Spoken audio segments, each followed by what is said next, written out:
What did you see specific to President Trump or President Clinton, and were there specific redactions to them? Well, I just gave an example of one redaction related to President Trump. I did not see any redactions related to President Clinton. What was I mean, remember, done in all this?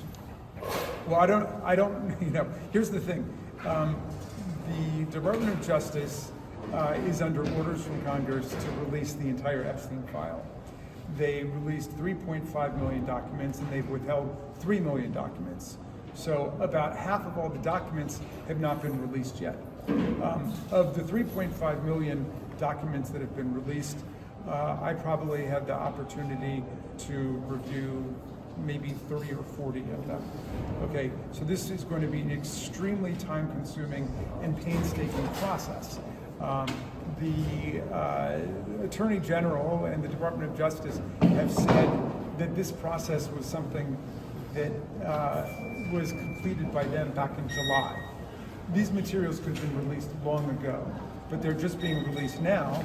And if every member of Congress who voted for the discharge petition, if all 217 of us spent every waking hour over at the Department of Justice, it would still take us months to get through all of those documents. And there are only 4 computers now, so they would certainly need to get a couple hundred more computers for all of the members. But the point is that there is no way before Attorney General Bondi arrives on Wednesday that we're going to have the opportunity to go through every redaction in order to ask thorough questions. Do you think that's the connection, that they held up releasing this so that everybody wouldn't be as thoroughly prepared for her testimony Wednesday? No, I think that the Department of Justice has been in a cover-up mode for many months and has been trying to sweep the entire thing under the rug. And the more deeply that I get into it, because obviously our colleagues on the Oversight Committee have taken the lead, but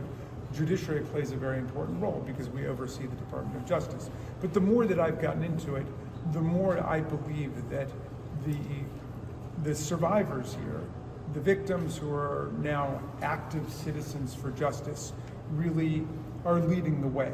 And we need to be having hearings with the survivors to hear from them about their experiences so they can explain what happened and so they can begin to set forth a theory of what took place. We need to be investigating the money. We need to be investigating the organizational hierarchy. There's no way you run $1 billion international child sex trafficking ring with just 2 people committing crimes, Jeffrey Epstein and Ghislaine Maxwell. No way. It doesn't work like that. So we need to figure out what other conspiracies were involved, what other co-conspirators were involved. And I really do believe that listening to the survivors is going to be our pathway through this nightmare.